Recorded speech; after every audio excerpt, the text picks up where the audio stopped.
Hello guys! Today, ang ituturo ko sa inyo is all about the Cartesian coordinate plane. Okay, let's start.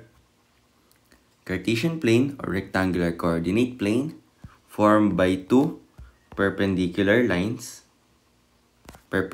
number lines, one horizontal and one vertical that intersect at a point.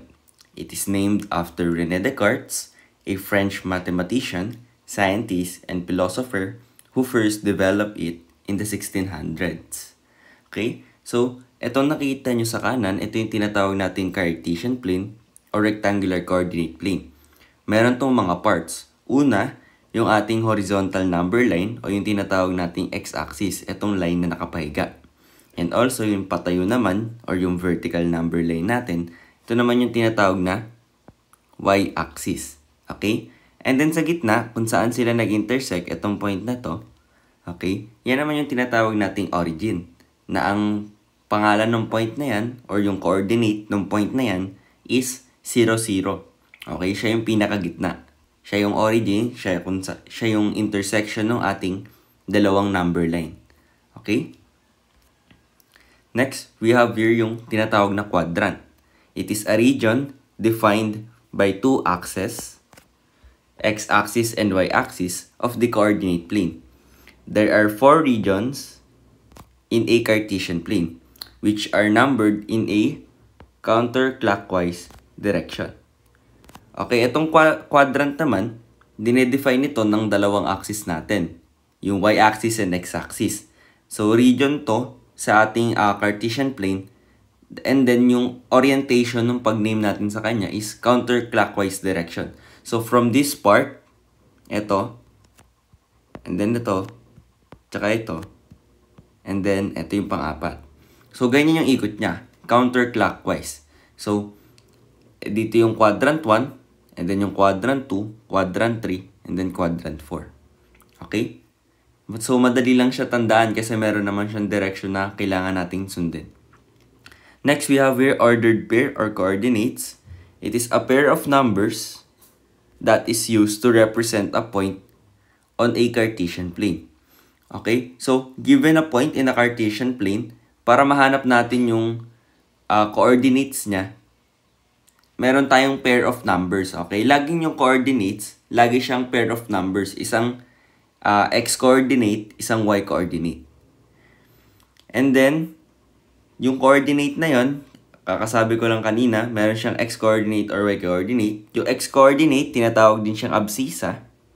Ito yung horizontal distance from the y-axis. Okay, so palayo naman sa y-axis. With respect sa y-axis yung distance na to, or yung coordinate na to. And then yung y-coordinate naman, tinatawag din siyang ordinate. Ito naman yung vertical distance. Siyempre, kung meron tayong horizontal distance, meron tayong vertical distance. From the x-axis naman. Okay, so, papunta naman sa x-axis. So, let's give some examples para mas maintindihan natin to. So, we have here plot points on the Cartesian coordinate plane. Take note that in each quadrant, so quadrant 1, quadrant 2, quadrant 3, quadrant 4, meron lang silang specified sign ng ating x and y coordinate. Sa quadrant 1, so parehas positive yung ating x and y coordinate. Sa quadrant 2 naman, negative yung x, positive yung y. Sa quadrant 3, negative yung x, negative yung y. And then sa quadrant 4 naman, positive yung x, negative yung y. So for our first example, plot the point 3, 4. So paano ba tayo nagpa-plot? So laging ang orientation ng ating point na binibigay or yung coordinate natin is laging in a form ng x, y. So, it means yung laging nauunang number, siya yung x-coordinate.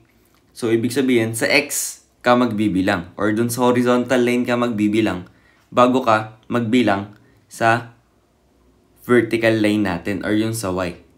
Okay? In-explain naman to kanina na pag sinabi nating x-coordinate, ito yung horizontal distance with respect to y. Okay, so kung meron kang y-axis, horizontal. Okay, papalayo doon or papalapit, depende. Okay, depende kung ano yung binigay. Pero usually yan, syempre, papalayo tayo sa y.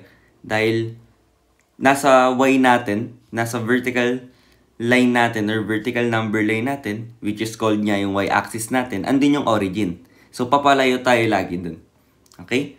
So, again, meron tayo ditong 0.34.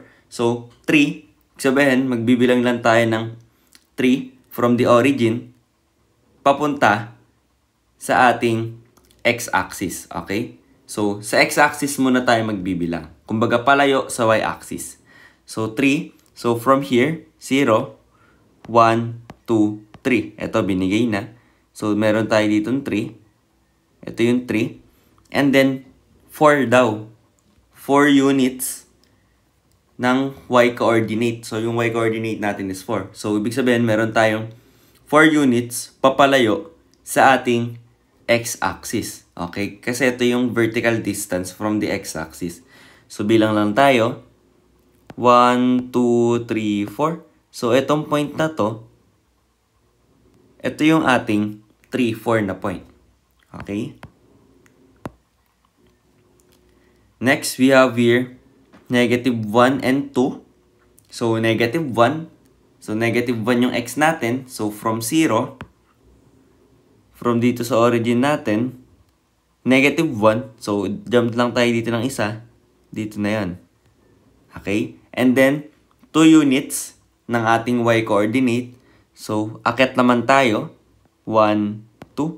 So, ito yung ating point negative 1, 2. Okay? So, labelan na lang din natin siya para hindi kayo malito. So, ito yung 3, 4. Ito yung negative 1, 2. Yan. And then next, we have here negative 2, negative 4. So, parehas negative na to. So, nakalagay sa ating mga quadrants na ang merong negative x and negative y na quadrant is yung quadrant 3. So, para ma-check natin, kailangan doon tayo papunta sa quadrant 3. So, meron tayong negative 2. So, from 0, papuntang negative 2 tayo. So, 0, 1, negative 1, negative 2. So, dito. And then, since negative yung y, bababa tayo. So, meron tayong negative 1, negative 2, negative 3, negative 4. So, dito sa intersection nila, andito yung ating point negative 2, negative 4.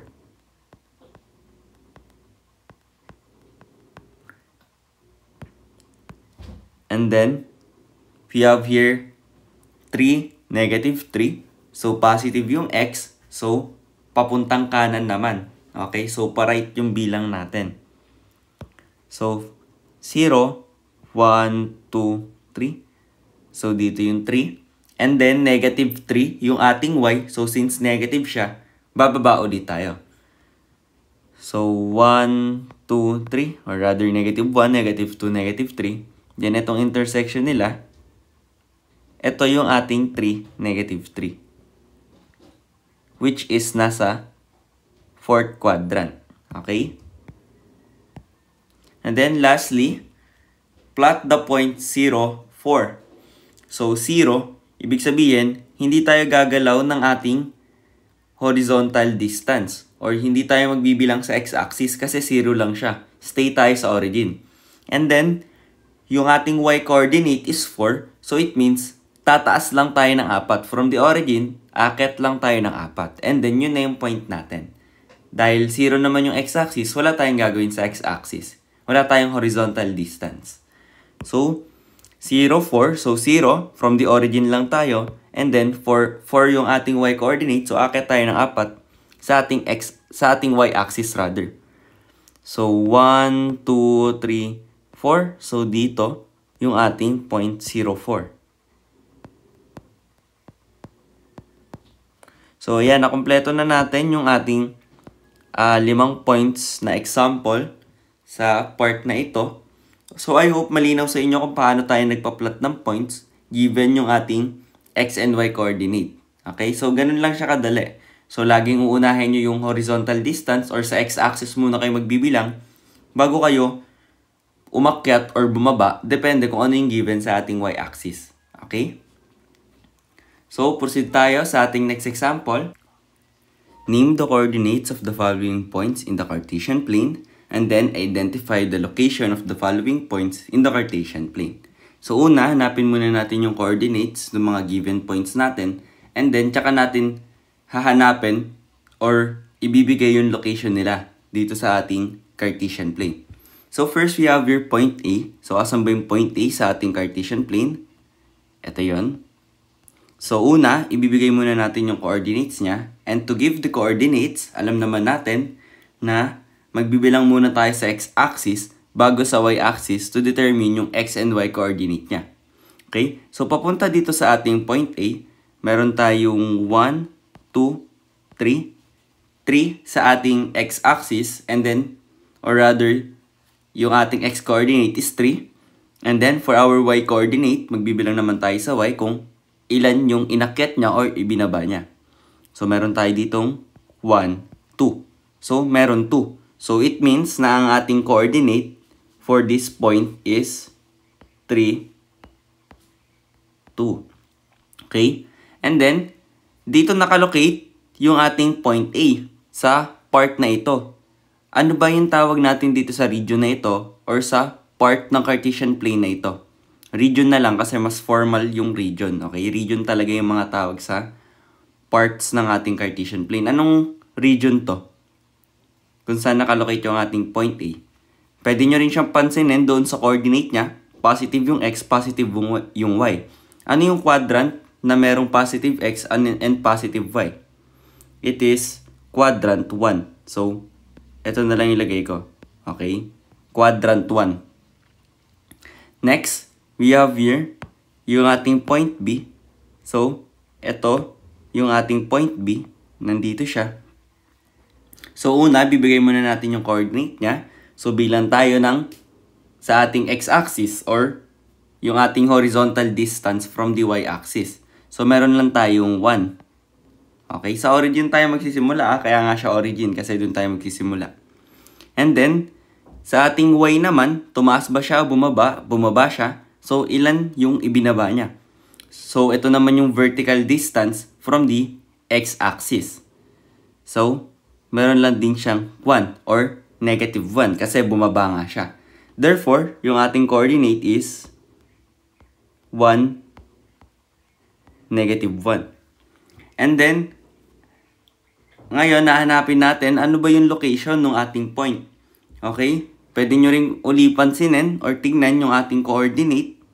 So, ang ating coordinate is positive x, negative y. Ano ba yung quadrant na merong positive x and negative y? It is quadrant 4. Yan. Pwede nyo rin naman tignan na lang sa ating Cartesian plane kung hindi nyo tanda yung kung ano yung kinocontain ng ating kada quadrant. Kung positive x, positive y ba siya?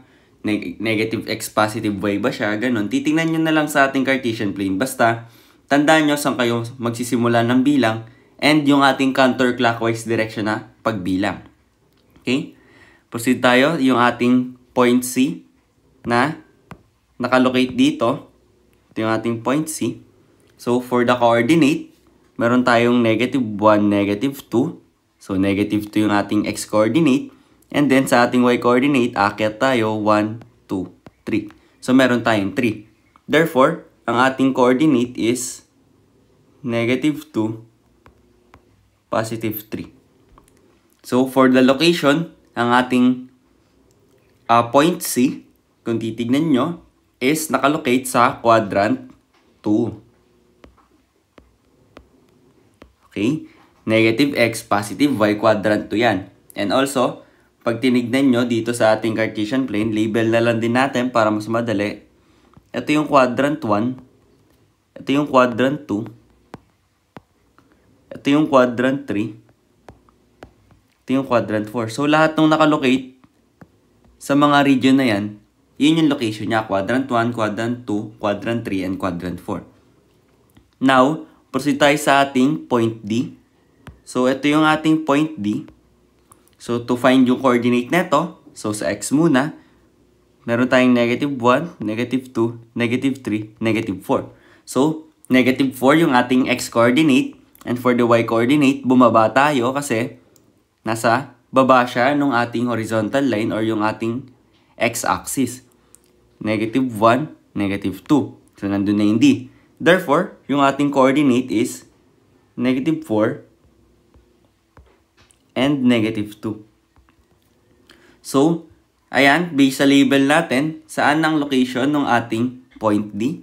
So, siya ay nakalocate sa quadrant 3. Okay? So, now, for the point E naman, so, pag hinanap nyo kung nasan yung point E, nasa pinakagitna lang siya. Ito yung ating point E. So, nasan siya nakalocate? Sa pinakagitna sa ating origin. Therefore, ang coordinate niya is 0, 0. And for the location, since nasa gitna siya, wala siyang quadrant. Hindi mo siya pwedeng pangalanan ng quadrant kasi nasa gitna nga siya. So, ang location lang niya is origin. Yun yung pinakatamang tawag doon para sa location ng point E, origin. And now, for our point F, so, asan ba yung point F natin? Ito yung point F natin.